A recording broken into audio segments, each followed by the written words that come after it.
প্ৰিয় শিক্ষাৰ্থীসকল, আজি ইন্দিৰা গান্ধী মুক্ত বিশ্ববিদ্যালয়ৰ এই পোনপটীয়া পাঠদান অনুষ্ঠানলৈ মই মৰমী গোস্বামীয়ে আপোনালোক সকলোকে স্বাগতম জনাইছোঁ। আজি আলোচনাৰ বিষয় হৈছে সমাজ বিজ্ঞানৰ গৱেষণাত বস্তুনিষ্ঠতা। আমি ইতিমধ্যে সমাজ বিজ্ঞানৰ গৱেষণাৰ ক্ষেত্ৰত বিভিন্ন দিশৰ আলোচনা কৰিছিলোঁ। আজি এই সমাজ বিজ্ঞানৰ আমি এক বিজ্ঞান হিচাপে কিদৰে বস্তুনিষ্ঠতা আমি দাবী কৰিব পাৰোঁ সেই সম্পৰ্কে ইয়াত আমি আলোচনা কৰিম। এতিয়া আমি প্ৰথমে আহোঁ যে বৈজ্ঞানিক গৱেষণাত বস্তুনিষ্ঠতাৰ প্ৰভাৱ কি। যে বৈজ্ঞানিক গৱেষণাত বস্তুনিষ্ঠতাক বৈজ্ঞানিক অনুসন্ধান আৰু বৈজ্ঞানিক জ্ঞানৰ এক ভিত্তি হিচাপে গণ্য কৰা হয়। আৰু সেইকাৰণে যেতিয়া আমি কোনো জ্ঞানক বা গৱেষণাক বৈজ্ঞানিক গৱেষণা বুলি ক'বলৈ যাওঁ, তেতিয়া স্বাভাৱিকভাৱেই এই বস্তুনিষ্ঠ হোৱাটো বাঞ্ছনীয়। গৱেষণাৰ বস্তুনিষ্ঠ তথ্যসমূহ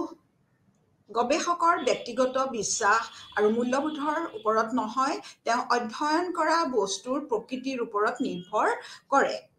আৰু সেইকাৰণে বিজ্ঞানীসকলে তেওঁলোকৰ গৱেষণাৰ ক্ষেত্ৰত এক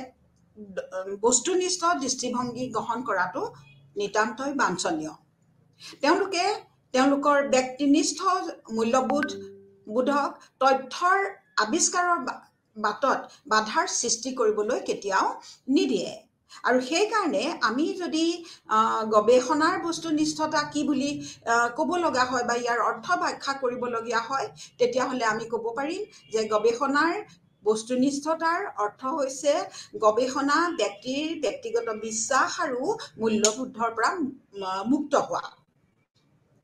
আৰু সেইকাৰণে এই গৱেষণাৰ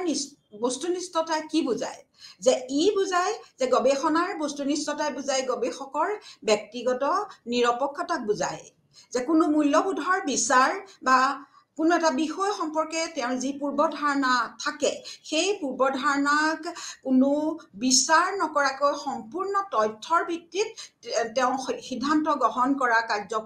সূচিত কৰে। আৰু সেইদৰে প্ৰমাণ আৰু তথ্যসমূহ যিবিলাক তথ্য সংগ্ৰহ কৰা হয় গৱেষণাৰ ক্ষেত্ৰত, সেইবিলাক নিৰপেক্ষভাৱে পৰীক্ষা কৰাটো বুজায়। এইখিনিতে আমাৰ মনলৈ প্ৰশ্ন আহে, সমাজ বিজ্ঞানক আমি বিজ্ঞানৰ ক্ষেত্ৰত বা সমাজ বিজ্ঞানৰ গৱেষণাৰ ক্ষেত্ৰত আমি বস্তুনিষ্ঠতা দাবী কৰিব পাৰোঁ নে নোৱাৰোঁ? সাধাৰণতে সমাজ বিজ্ঞানত কি অধ্যয়ন কৰা হয়? সমাজ বিজ্ঞানত ব্যক্তিৰ আচৰণ অধ্যয়ন কৰা হয়, মানৱ সমাজৰ বিষয়ে অধ্যয়ন কৰা হয়। আৰু এই মানৱ সমাজৰ লগত সদায় মূল্যবোধ, বিশ্বাস বা ব্যক্তিৰ নিজস্ব দৃষ্টিভংগী জড়িত হৈ থাকে। সেইকাৰণে সমাজ বিজ্ঞানৰ গৱেষণাৰ বস্তুনিষ্ঠতাৰ কথা ক'বলৈ যাওঁতে আমাৰ স্বাভাৱিকতেই এই প্ৰশ্নৰ উদয় হয় যে সমাজ বিজ্ঞানত আমি কিমান দূৰ বস্তুনিষ্ঠতা দাবী কৰিব পাৰোঁ। এতিয়া সেইকাৰণে কিন্তু যদি আমি সমাজ বিজ্ঞানক বিজ্ঞান হিচাপে প্ৰতিষ্ঠা কৰাৰ প্ৰচেষ্টা কৰোঁ, তেতিয়াহ'লে সমাজ বিজ্ঞানত এই বস্তুনিষ্ঠতা এক অপৰিহাৰ্য চৰ্ত বুলি আমি বিবেচনা কৰিব লাগিব। আৰু এই ক্ষেত্ৰত আমি যদি সমাজ বিজ্ঞানৰ জন্মলগ্নৰ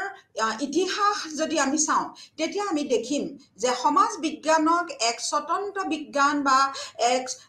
প্ৰাকৃতিক বিজ্ঞানৰ বা ভৌত বিজ্ঞানবিলাকৰ সমপৰ্যায়ৰ এক বিজ্ঞান হিচাপে প্ৰতিষ্ঠা কৰিবৰ কাৰণে এক প্ৰচেষ্টা চলোৱা হৈছিলে। আৰু এই ক্ষেত্ৰত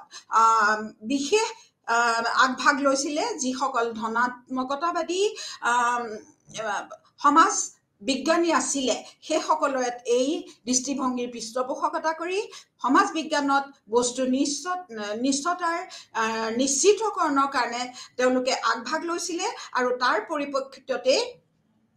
সমাজ বিজ্ঞানক এক বিজ্ঞান হিচাপে ভৌত বিজ্ঞান বা অন্যান্য প্ৰাকৃতিক বিজ্ঞানৰ সমতুল্য এক বিজ্ঞান হিচাপে প্ৰতিষ্ঠা কৰাৰ বাবে এক প্ৰচেষ্টা হাতত লোৱা হৈছিলে। এই ক্ষেত্ৰত আমি 19 শতিকাৰ বস্তুনিষ্ঠ বৈজ্ঞানিক জ্ঞানৰ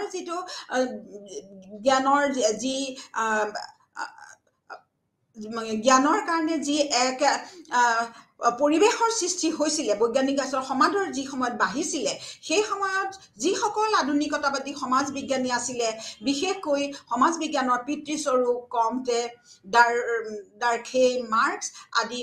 যিসকল আধুনিকতাবাদী সমাজ বিজ্ঞানী আছিলে, সেইসকলক স্বাভাৱিকভাৱে আকৰ্ষণ কৰিছিলে আৰু তেওঁলোকে কৈছিলে যে সমাজ বিজ্ঞানীসকলে প্ৰাকৃতিক বিজ্ঞানৰ পদ্ধতি ব্যৱহাৰ কৰি সমাজ বিজ্ঞানক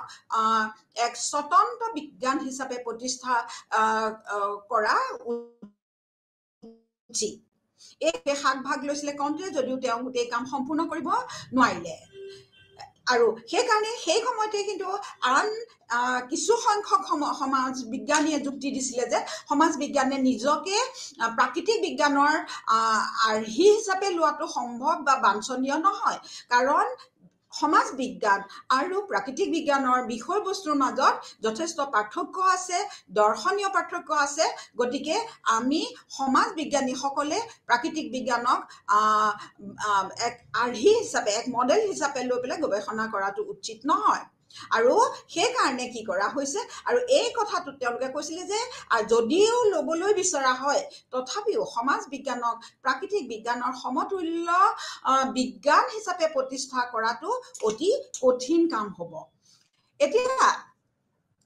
কিন্তু এই ক্ষেত্ৰত যে পৰৱৰ্তী পৰ্যায়ত কমতেৰ পিছত যে তেওঁৰ উত্তৰসূৰী ডাৰ্খেইমে এই সমাজ বিজ্ঞানৰ বস্তুনিষ্ঠতাৰ যোনটো নিশ্চিতকৰণৰ কাৰণে তেওঁ যথেষ্ট যত্ন কৰিছিলে। তেওঁ কৈছিলে, ডাৰ্খেইমৰ মতে সমাজ বিজ্ঞানক পূৰ্ব ধাৰণাৰ পৰা বা আমাৰ পূৰ্ব অনুমানৰ পৰা মুক্ত কৰিবলৈ আৰু সমাজ বিজ্ঞানক বস্তুনিষ্ঠ ভাৱে যদি আমি প্ৰতিষ্ঠা কৰিব পাৰোঁ, তেতিয়াহে ইয়াক আমি এক বিজ্ঞান হিচাপে আমি ব্যাখ্যা কৰিব পাৰিম। আৰু সেইকাৰণে তেওঁ কৈছিল যে সামাজিক পৰিঘটনাবিলাক বস্তু আৰু ইয়াক বস্তু হিচাপে গ্ৰহণ কৰা উচিত। যেনেকৈ আমি ভৌত বিজ্ঞানৰ বিভিন্ন বিষয়বস্তু আমি যেতিয়া অধ্যয়ন কৰোঁ, পদাৰ্থৰ বিষয়ে অধ্যয়ন কৰোঁ, তেতিয়া সেইবিলাক আমি বস্তু হিচাপে গ্ৰহণ কৰোঁ। আৰু সেইদৰে আমি যেতিয়া সমাজ বিজ্ঞানত সামাজিক পৰিঘটনাবিলাক আমি অধ্যয়ন কৰিবলৈ যাওঁ, সেইবিলাককো এক বস্তু হিচাপে আমি গণ্য কৰা উচিত। তেওঁ কৈছিল যে সামাজিক তথ্যৰ ব্যৱহাৰ আৰু ইয়াক বস্তু হিচাপে যেতিয়া আমি গণ্য কৰিম, তেতিয়া আমি সমাজ বিজ্ঞানক বস্তুনিষ্ঠতা বজাই ৰাখিব পাৰিম। আৰু এই ক্ষেত্ৰত আৰু তাক কেনেকৈ বজাই ৰাখিব পাৰিম তাক দেখুৱাবলৈ তেওঁ যথেষ্ট চেষ্টা কৰিছিলে। আৰু এই বিষয়ে তেওঁ ৰুল অফ ছচিয়লজিকেল মেথড বোলা তেওঁৰ যিখন গ্ৰন্থ আছিলে, সেই গ্ৰন্থত তেওঁ সমাজ বিজ্ঞানক বস্তুনিষ্ঠ গৱেষণাৰ পদ্ধতিগত দিশবোৰ যে আমি কেনেকৈ ইয়াক প্ৰাকৃতিক বিজ্ঞানৰ সমতুল্য হিচাপে আমি গঢ়ি তুলিব পাৰোঁ, তাৰ তেওঁৰ ৰূপৰেখা দাঙি ধৰিছিলে। আৰু তেওঁ কৈছিলে যে সকলো পূৰ্বধাৰণা নিৰ্মূল কৰিব লাগিব, যে সমাজ বিজ্ঞানত আমি যি পূৰ্বধাৰণা ভিত্তিক আমি সিদ্ধান্ত গ্ৰহণ কৰোঁ, এই সকলো পূৰ্বধাৰণা নিৰ্মূল কৰিব লাগিব বুলি তেওঁ এটা এছাৰ্টছন কৰিছিলে। আৰু তেওঁ কৈছিলে যে সমাজ বিজ্ঞানীসকলেও ভৌতিক জগতৰ বিষয়ে অধ্যয়ন কৰা আন যিবিলাক বিজ্ঞানী আছে, তেওঁলোকৰ দৰেই সমাজ বিজ্ঞানীসকলেও সমাজ বিজ্ঞানক অধ্যয়ন কৰিব পাৰে। এই ক্ষেত্ৰত ডাৰ্খেইমৰ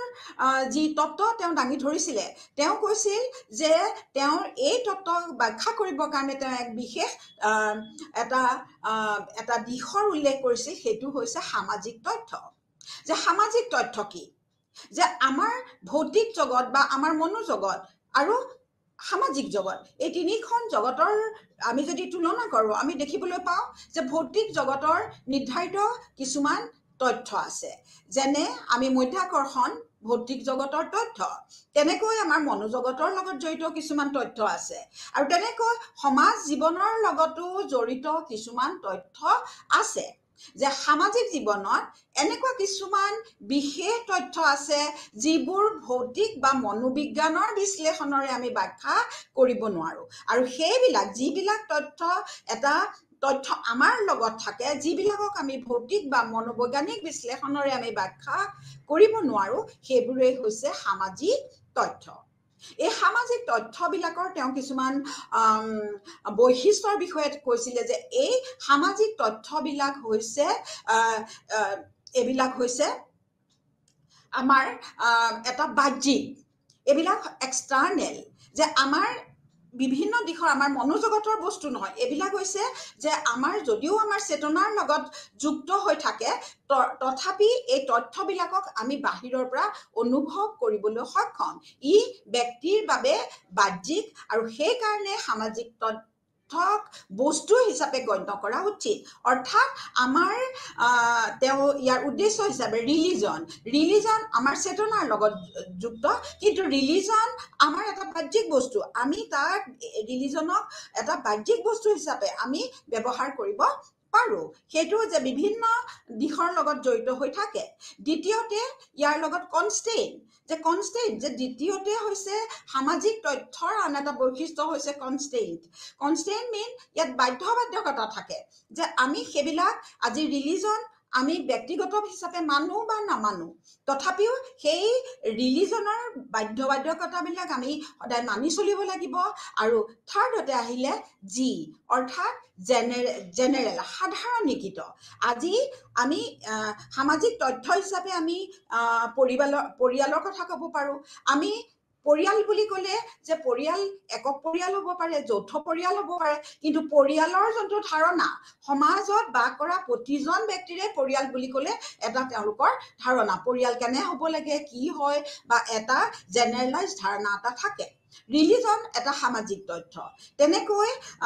যান বাহনৰ চলাচলত থকা ৰুলবিলাক হ'ব পাৰে সামাজিক তথ্য ইয়াৰ কথা হৈছে জেনেৰেল এইবিলাক চবেই আমি ব্যক্তিগত বাধা বিঘিনিৰ পৰা ই মুক্ত অৰ্থাৎ আমি মানিব পাৰোঁ নামানিব পাৰোঁ কিন্তু ই ব্যক্তিৰ ব্যক্তিগত চেতনাৰ দ্বাৰা সামাজিক তথ্য নিৰ্ধাৰিত নহয় ই সামাজিকভাৱে নিৰ্ধাৰিত অৰ্থাৎ আমি সামাজিক তত্ত্বৰ যদি ব্যাখ্যা আমি কৰিবলৈ যাওঁ তেতিয়া আমি ক'ব পাৰোঁ ECGI ই মানে হৈছে এক্সটাৰ্নেলিটি চি কনষ্টেইন ইয়াত এটা বাধ্যবাধকতা থাকিব যি জেনেৰেলিটি বা সাধাৰণীকৃত হয় আৰু আই হৈছে কি ইণ্ডিপেণ্ডেঞ্চ অৰ্থাৎ ব্যক্তিয়ে এইটো এতিয়া পৰিয়াল কি হ'ব সেইটো ব্যক্তিয়ে নিৰ্ধাৰণ কৰিব নোৱাৰে এইটোৰ এটা ইণ্ডিপেণ্ডেঞ্চ অফ ইণ্ডিভিজুৱেল এইটো থাকে গতিকে সামাজিক তথ্যবিলাক আমি যিহেতু বাহ্যিক সামাজিক তথ্যক আমি বস্তু হিচাপে গণ্য কৰা উচিত আমি ৰিলিজন হিচাপে আমি ষ্টাডি কৰিব পাৰিম আমি ব্যক্তিৰ নিজস্ব ধাৰণাৰ ওপৰত ৰিলিজন নিৰ্ভৰ নকৰে ই সামাজিকভাৱে প্ৰতিষ্ঠিত সাধাৰণীকৃত গতিকে সামাজিক তথ্যক বস্তু হিচাপে গণ্য কৰা উচিত আৰু যদি আমি ইয়াক বস্তু হিচাপে গণ্য কৰিব পাৰোঁ আমি তাক পৰ্যবেক্ষণ কৰিব পাৰিম অন্য বিজ্ঞানৰ নিচিনাকৈ আৰু সেইকাৰণে আমি ডাৰ্খেমে কৈছিল যে সামাজিক তথ্যৰ এটা বস্তুনিষ্ঠতা বা বাস্তৱতা থাকে তাৰ এটা অবজেক্টিভ ৰিয়েলিটি থাকে আৰু সেয়েহে বাহ্যিক বস্তু হিচাপে বস্তুনিষ্ঠভাৱে আমি সামাজিক তথ্যবিলাকক আমি অধ্যয়ন কৰিব পাৰোঁ যেতিয়া কোনো সামাজিক তথ্যক বস্তু হিচাপে গণ্য কৰা হয় তেতিয়া আমি প্ৰত্যক্ষভাৱে তাক পৰ্যবেক্ষণ কৰিম আৰু বস্তুনিষ্ঠভাৱে আমি তাক পৰিমাপ বা জুখিব পাৰিম মেজাৰ কৰিব পাৰোঁ আৰু সেইকাৰণে সামাজিক তথ্য সমাজ বিজ্ঞানৰ নিয়মৰ দ্বাৰা বুজা যায় আমি ৰিলিজনৰ বিষয়ে অধ্যয়ন কৰিবলৈ যাওঁ আমাৰ পৰিয়াল ব্যৱস্থাৰ বিষয়ে যদি অধ্যয়ন কৰিবলৈ যাওঁ তেতিয়াহ'লে আমি কেনেকৈ কৰিম সামাজিক নিয়মৰ ভিত্তিত পৰ্যবেক্ষণ কৰি আমি তাক প্ৰাকৃতিক বিজ্ঞানত যিদৰে পৰ্যবেক্ষণ কৰা হয় যিদৰে বস্তুনিষ্ঠতাৰে তথ্য সংগ্ৰহ কৰা হয় ঠিক একে পদ্ধতিৰে আমি সামাজিক তথ্য সংগ্ৰহ কৰিব পাৰোঁ আৰু গতিকে সেই তথ্যৰ ভিত্তিত সিদ্ধান্ত গ্ৰহণ কৰি আমি সমাজ বিজ্ঞানক এক বস্তুনিষ্ঠতা প্ৰদান কৰিব পাৰোঁ আৰু সেইকাৰণে তেওঁ কৈছিল যে সমাজ বিজ্ঞানৰ যোনবিলাক সামাজিক তথ্য সম্পৰ্কিত তথ্যসমূহ আমি বৈজ্ঞানিকভাৱে আমি তাক ব্যাখ্যা কৰিব পাৰোঁ আৰু এই ক্ষেত্ৰত তেওঁ এই যে সামাজিক যে আমাৰ সামাজিক পৰিঘটনাবিলাকে যে এটা নিয়মৰ মাজেদি সামাজিক নিয়মৰ মাজেদি পৰিচালিত হয় সেইটো প্ৰমাণ কৰিবৰ কাৰণে দুৰ্খেইমে কি কৰিছিলে আত্মহত্যা বিষয়ৰ অধ্যয়ন চলাইছিলে তেওঁ কৈছিল যে সামাজিক যে এই আত্মহত্যাৰ অধ্যয়নৰ তেওঁৰ উদ্দেশ্য আছিলে, তেওঁ এই কথাই প্ৰতিষ্ঠা কৰিব বিচাৰিছিলে যে সামাজিক পৰিঘটনাই প্ৰাকৃতিক পৰিঘটনাৰ দৰেই নিৰ্ধাৰিত নিয়ম মানি চলে। যেনেকৈ আমি সৌৰজগতত গ্ৰহ নক্ষত্ৰবিলাকে বিভিন্ন নীতি নিয়ম মানি চলে, ঠিক তেনেকৈ সামাজিক পৰিঘটনাবিলাকেও প্ৰাকৃতিক পৰিঘটনাৰ দৰেই বিভিন্ন নিয়ম মানি চলে। এই কথা প্ৰমাণ কৰিবলৈ তেওঁ কৈছিল যে এই কথা প্ৰমাণ কৰি দেখুৱাবৰ বাবে প্ৰকৃততে দুৰ্খেমে আত্মহত্যাৰ অধ্যয়ন কৰিছিলে। তেওঁ কৈছিল যে আত্মহত্যা হৈছে এটা অতি ব্যক্তিগত কাৰ্য, যে এজন ব্যক্তিয়ে আত্মহত্যা কৰাটো তেওঁৰ ব্যক্তিগত, সম্পূৰ্ণ ব্যক্তিগত। কিন্তু তেওঁ যি অধ্যয়ন কৰিছিলে এই ব্যক্তিগত পৰিঘটনাৰ বিষয়ে, তাত তেওঁ দেখিছিল যে বিশেষ সামাজিক গোটৰ মাজত আত্মহত্যাৰ হাৰ যথেষ্ট, বিভিন্নবিলাক সামাজিক গোটৰ মাজত তেওঁ অধ্যয়ন কৰিছিলে আৰু তেওঁ দেখিছিলে বিশেষ সামাজিক গোটৰ মাজত আত্মহত্যাৰ হাৰৰ যথেষ্ট পাৰ্থক্য আছিলে। বিশেষভাৱে আমি উল্লেখ কৰিব পাৰোঁ, তেওঁ দেখিছিলে যে কেথলিকসকলতকৈ প্ৰটেষ্টাণ্টসকলৰ মাজত আত্মহত্যাৰ হাৰটো অলপ বেছি আছিলে। যিহেতু যে তাৰ কাৰণ হিচাপে তেওঁ কৈছিল যে যিহেতু সমাজৰ মাজত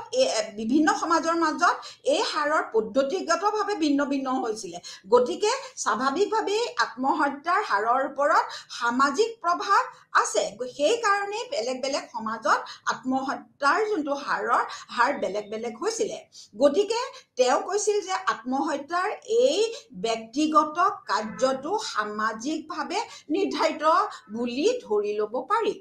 অৰ্থাৎ সামাজিক প্ৰভাৱে আত্মহত্যাৰ হাৰক প্ৰভাৱিত কৰে। আৰু সেইকাৰণে কি হৈছিল, আৰু এনেদৰে তেওঁ আত্মহত্যা সম্পৰ্কত এটা সামাজিক নিয়ম আৱিষ্কাৰ কৰিছিল। তেওঁ কি নিয়ম আৱিষ্কাৰ কৰিছিল? যে তেওঁ কৈছিল যে বিভিন্ন স্তৰৰ সংহতি আৰু নিয়ন্ত্ৰণে আত্মহত্যাৰ বিভিন্ন হাৰৰ সৃষ্টি কৰিছিল। অৰ্থাৎ আনহাতে আমি যদি আন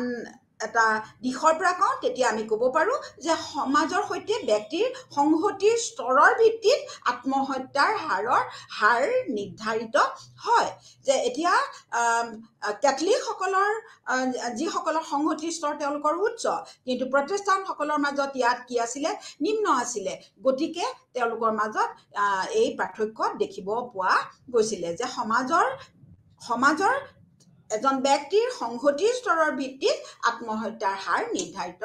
হয়। গতিকে তেওঁ এই পৰিঘটনাৰ অধ্যয়ন কৰি পেলাই তেওঁ কৈছিলে যে আত্মহত্যাৰ যে যদিও এটা ব্যক্তিগত কাৰণ, তাৰ অন্তৰালত সদায় এটা সামাজিক দিশ জড়িত হৈ থাকে। এই পৰ্যবেক্ষণৰ পৰাই তেওঁ এই যুক্তিয়ে দিছিলে যে আত্মহত্যাৰ হাৰক আমি সামাজিক তথ্য হিচাপে গণ্য কৰিব পাৰোঁ বা কৰা উচিত। যে আত্মহত্যাৰ অধ্যয়নে প্ৰমাণ কৰে যে ব্যক্তিৰ আচৰণ ব্যক্তিগত উদ্দেশ্যতকৈ সামাজিক তথ্যৰ দ্বাৰা বিশেষভাৱে প্ৰভাৱিত হয়। যে ব্যক্তি জীৱনৰ বিভিন্ন ঘটনা থাকিব পাৰে তাৰ অন্তৰালত, কিন্তু ইয়াতে যে সেই বিষয়ৰ বা সেই দিশটোৰ নিৰ্ধাৰণৰ ক্ষেত্ৰত সামাজিক তথ্যবিলাকেহে বিশেষ ভূমিকা গ্ৰহণ কৰে। যদিও আত্মহত্যা ব্যক্তিগত আৰু ব্যক্তিগত কাৰ্য যেন লাগিছিল, ইয়াৰ কাৰণ সামাজিক গোটৰ কিছুমান নিৰ্ধাৰিত স্বভাৱ নিহিত হৈ থাকে, আৰু সেয়ে ই ব্যক্তিৰ বাহ্যিক আৰু ব্যক্তিৰ ওপৰত কাৰ্য কৰা সামাজিক শক্তিৰ এটা উৎপাদন বুলি ক'ব পাৰোঁ, ফলশ্ৰুতি বুলি ক'ব পাৰোঁ। যে এজন ব্যক্তিয়ে যে আত্মহত্যা কৰে, তেওঁ যদি বিশেষ সামাজিক গোষ্ঠীৰ অন্তৰ্ভুক্ত হয়, এই কথা এই অধ্যয়নৰ দ্বাৰা দুৰ্খেমে প্ৰমাণ কৰি দেখুৱাইছিলে। এতিয়া আহোঁ আমি ব্যাখ্যাত্মক সমাজ বিজ্ঞানী আৰু বস্তুনিষ্ঠতা। কিন্তু এই ধনাত্মক সমাজ বিজ্ঞানীসকলৰ এই ব্যাখ্যা কিন্তু সকলো সমাজ বিজ্ঞানীয়ে গ্ৰহণ কৰা নাছিলে। এই ক্ষেত্ৰত ব্যাখ্যাত্মক মনোবিজ্ঞানীসকলে কয় যে ধনাত্মবাদীসকলৰ যি বস্তুনিষ্ঠতাৰ ধাৰণা, সেইটো সমাজৰ ক্ষেত্ৰত প্ৰযোজ্য নহয়। গতিকে এই বস্তুনিষ্ঠতাক আমি পৰিত্যাগ কৰিব লাগে। যে তেওঁলোকৰ যুক্তি আছিলে যে মানুহে কোনো উদ্দীপকৰ অৰ্ধ যে আমি সাধাৰণতে আমাৰ ভৌতিক জগতত বিভিন্ন উদ্দীপকে আমাৰ ওপৰত ক্ৰিয়া কৰে তাৰ প্ৰতি আমি স্বাভাৱিকভাৱেই প্ৰতিক্ৰিয়া প্ৰদৰ্শন কৰোঁ কিন্তু মানুহৰ যিবিলাক আচৰণ উদ্দীপক কিন্তু আমি সামাজিক সমাজ জীৱনত আমি যিবিলাক আচৰণ কৰোঁ সেইটো সেই আচৰণক আমি উদ্দীপক প্ৰতিক্ৰিয়াৰ স্বাভাৱিক সম্পৰ্কৰে আমি তাক ব্যাখ্যা কৰিব নোৱাৰোঁ যে এজন মানুহে উদ্দীপকৰ প্ৰতি প্ৰতিক্ৰিয়া প্ৰদৰ্শন কৰিবলৈ যাওঁতে তেওঁ তাৰ অৰ্থ ব্যাখ্যা কৰিব আৰু তাৰ পিছতহে তেওঁ তাৰ প্ৰতি কেনে প্ৰতিক্ৰিয়া কৰিব বা কেনে সঁহাৰি জনাব সেইটো তেওঁৰ নিজস্বভাৱে বাছি লয় আজি আমি দুজন ব্যক্তি যদি চাওঁ একেটা সামাজিক পৰিঘটনাৰ প্ৰভাৱ দুজন ব্যক্তিয়ে বেলেগ বেলেগকে ব্যাখ্যা কৰিব পাৰে বা বেলেগ একেটা পৰিঘটনাৰ প্ৰতি দুজন ব্যক্তিয়ে পৃথক পৃথকভাৱে প্ৰতিক্ৰিয়া বা সঁহাৰি জনাব পাৰে কাৰণ কেলে যে প্ৰত্যেক দুইজন ব্যক্তিয়ে তাৰ অৰ্থ পৃথকভাৱে ব্যাখ্যা কৰিব পাৰে তেওঁলোকৰ যুক্তি আছিল যে সামাজিক যে মানুহ কেতিয়াও সামাজিক তথ্যৰ দ্বাৰা বাহ্যিকভাৱে নিয়ন্ত্ৰিত পুতলা নহয় যে সমাজত নিয়ম কিছুমান আছে নিৰ্ধাৰিত নিয়ম আছে জেনেৰেলিটি আছে তেওঁলোকৰ যে সেই নিয়মৰ বান্ধোনত তেওঁলোক সোমাই আছে কিন্তু সেয়ে হ'লেও তেওঁলোক সেই সামাজিক তথ্যৰ দ্বাৰা বাহ্যিকভাৱে নিয়ন্ত্ৰিত পুতলা নহয় বা তেওঁলোকৰ আচৰণ পুতলাৰ খেলা নহয় গতিকে তেওঁলোকে তেওঁলোকৰ এক স্বাধীন সত্তা আছে তেওঁলোকে সামাজিক জগতখনত নিজস্ব দৃষ্টিভংগীৰে তেওঁলোকে ব্যাখ্যা কৰে আৰু তাৰ জৰিয়তেহে তেওঁলোকে নিজস্ব জগতখন গঢ়ি তোলে আৰু এই ক্ষেত্ৰত এজন সমাজ বিজ্ঞানীৰ কাম হৈছে ব্যক্তিয়ে কিদৰে ব্যাখ্যা কৰিছে তেওঁলোকে তেওঁলোকৰ নিজস্ব সত্তাৰে নিজস্ব দৃষ্টিভংগীৰে তেওঁলোকৰ সামাজিক জগতখনক কিদৰে ব্যাখ্যা কৰিছে তাৰ অৰ্থ উন্মোচন কৰাটো সমাজ বিজ্ঞানীসকলৰ কাম আৰু মানুহৰ কাৰ্যৰ অৰ্থ আৱিষ্কাৰ কৰিবলৈ আমি পৃথিৱীখনক তেওঁলোকৰ দৃষ্টিভংগীৰে চাব পৰা হ'ব লাগিব যে আমি যে সমাজত বিভিন্ন ব্যক্তি আছে তেওঁলোকে একেটা সামাজিক পৰিঘটনাৰ প্ৰতি বেলেগ বেলেগ দৃষ্টিভংগী ল'ব পাৰে নিজস্বভাৱে তেওঁলোকে সেই পৰিঘটনাক ব্যাখ্যা কৰিব পাৰে আৰু এই ক্ষেত্ৰত এজন সমাজ বিজ্ঞানী হিচাপে আমি কি কৰিব লাগিব পৃথিৱীখনক আমি বিভিন্ন লোকৰ দৃষ্টিভংগীৰ পৰা চাব লাগিব আৰু সেয়েহে ব্যাখ্যাত্মক মনোবৈজ্ঞানিকসকলে প্ৰাকৃতিক বিজ্ঞানৰ যুক্তি আৰু যিবিলাক পদ্ধতি সমাজ বিজ্ঞানত প্ৰয়োগৰ বাবে ধনাত্মবাদীসকলে ব্যাখ্যা পোষকতা কৰিছিল তাক তেওঁলোকে নাকচ কৰিছিলে যে আমি যে প্ৰাকৃতিক যে ধনাত্মবাদীসকলে যিদৰে প্ৰাকৃতিক বিজ্ঞানৰ নীতি পদ্ধতি সকলো সমাজ বিজ্ঞানত প্ৰয়োগ কৰি সমাজ বিজ্ঞানক স্বতন্ত্ৰ এক বস্তুনিষ্ঠ বিজ্ঞান হিচাপে গঢ়ি তুলিব খুজিছিলে সেই কথা তেওঁলোকে নাকচ কৰি কৈছিলে যে প্ৰাকৃতিক বিজ্ঞানৰ যুক্তি আৰু পদ্ধতি আমি একেবাৰে হুবহুল ৰূপত আমি সমাজ বিজ্ঞানত প্ৰয়োগ কৰিব নোৱাৰোঁ আৰু এই ক্ষেত্ৰত বিশেষ আগভাগ লোৱা এগৰাকী বিশিষ্ট সমাজ বিজ্ঞানী আছিলে ৱেবাৰ বিশেষকৈ আমি যদি ৱেবাৰৰ তেওঁ বস্তুনিষ্ঠতাক এক পৃথক দৃষ্টিভংগীৰে সমাজ বিজ্ঞানত যদিও তেওঁ বস্তুনিষ্ঠতাৰ কথা কৈছিলে কিন্তু তেওঁ সমাজ বিজ্ঞানত এই বস্তুনিষ্ঠতাক এক পৃথক দৃষ্টিভংগীৰে ব্যাখ্যা কৰিছিলে কিন্তু এইখিনিতে উল্লেখ কৰিব লাগিব আমি ৱেবাৰৰ বস্তুনিষ্ঠতাৰ কথা আলোচনা কৰিবলৈ যাওঁতে আমি কিছু আলোকপাত কৰিব লাগিব যে সেই সময়ত তেওঁ যে জাৰ্মানীত যি গৱেষণাৰ পদ্ধতিগত দিশত যিবিলাক বিতৰ্ক হৈছিলে সমাজ বিজ্ঞানৰ বিশেষকৈ সমাজ বিজ্ঞানৰ ক্ষেত্ৰত সেই দিশবিলাকত আমি কিছু আলোকপাত কৰা উচিত যে ৱেবাৰ আছিলে এজন জাৰ্মান সমাজ বিজ্ঞানী সেই সময়ত যে 19বিংশ শতিকাৰ শেষৰ ফালে জাৰ্মান শৈক্ষিক পৰিৱেশত আধিপত্য বিস্তাৰ কৰা দুটা বিশেষ মেথডলজিকেল এটা কন্ট্ৰভাৰ্চি আছিলে যে পদ্ধতিগত দুটা বিতৰ্কৰ আছিলে আৰু এই দুই বিতৰ্কৰ আন্তৰ সম্পৰ্কীয় কাৰকৰ ভিত্তিতে ৱেবাৰে তেওঁৰ বস্তুনিষ্ঠতাক প্ৰতিষ্ঠিত কৰিবলৈ বিচাৰিছিলে এতিয়া এই বিতৰ্ক দুটা কি যে প্ৰথমতে আছিলে যে তাত এনে কিছু ধ্যান ধাৰণাৰ বিকাশ হৈছিলে যে তাত কিছু সংখ্যক বিজ্ঞানীয়ে কৈছিলে যে প্ৰাকৃতিক বিজ্ঞান আৰু সাংস্কৃতিক বিষয়ৰ যিবিলাক কালচাৰেল ডিচিপ্লিন আছে, সাংস্কৃতিক বিষয়ৰ যিবিলাক শাখা আছে, সেই দুয়োটা দিশৰ মাজত এক সুস্পষ্ট বিভাজন আছে, অৰ্থাৎ তাত বিভাজনৰ প্ৰৱণতা আছে। আমি সামাজিক বিজ্ঞান আৰু সাংস্কৃতিক বা কালচাৰেল ডিচিপ্লিনবিলাকক আমি একে বুলি ক'ব নোৱাৰোঁ, ইহঁতৰ মাজত এক স্পষ্ট বিভাজনৰ প্ৰৱণতা এটা আছে। আৰু দ্বিতীয়তে সেই সময়তে অমাৰ্ক্সবাদী যি অৰ্থনীতি তত্ত্বৰ স্থবিৰতা আহিছিলে ফলত, আৰু তাৰ ফলতে প্ৰকৃত উদ্যোগিক নীতিৰ কাম কাজৰ ব্যাখ্যা কৰাৰ অসুবিধা হৈছিলে, যে অমাৰ্ক্সবাদী যিখিনি অৰ্থনৈতিক তত্ত্বৰ এটা ষ্টেগনেশ্যন হৈছিলে, আৰু তাৰ ফলতে সেই সময়ৰ যোনবিলাক উদ্যোগিক অৰ্থনীতিৰ কাম কাজবিলাকৰ ব্যাখ্যা কৰাৰ এটা অসুবিধাৰ সৃষ্টি হৈছিল। আৰু এই দুটা কাৰকৰ বিতৰ্কৰ সম্পৰ্কীয় কাৰকৰ ভিত্তিতে ৱেবাৰে তেওঁৰ সমাজ বিজ্ঞানৰ বস্তুনিষ্ঠতাক ব্যাখ্যা কৰিবলৈ অগ্ৰসৰ হৈছিলে। ৱেবাৰে এই বিতৰ্কসমূহৰ ভিত্তি ৰেখা হিচাপে ব্যৱহাৰ কৰি, যে এই দুই ধৰণৰ বিতৰ্কক এক ভিত্তি ৰেখা হিচাপে বেছলাইন হিচাপে লৈ পেলাই তেওঁৰ নিজৰ সমাজ বস্তুনিষ্ঠ পদ্ধতিগত অভিমুখিতা যোনটো এপ্ৰ'চটো তেওঁ গঢ়ি তুলিছিলে। আৰু সেইকাৰণে সেই সময়ত যদি আমি চাওঁ, তেওঁ ৱেবাৰৰ চিন্তাধাৰাৰ উৎপত্তিত পদ্ধতিগত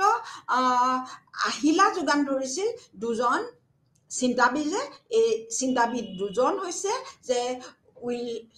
উইলহেম ডিল্থে আৰু হাইনৰিখ ৰিকাৰ্ড। এতিয়া আমি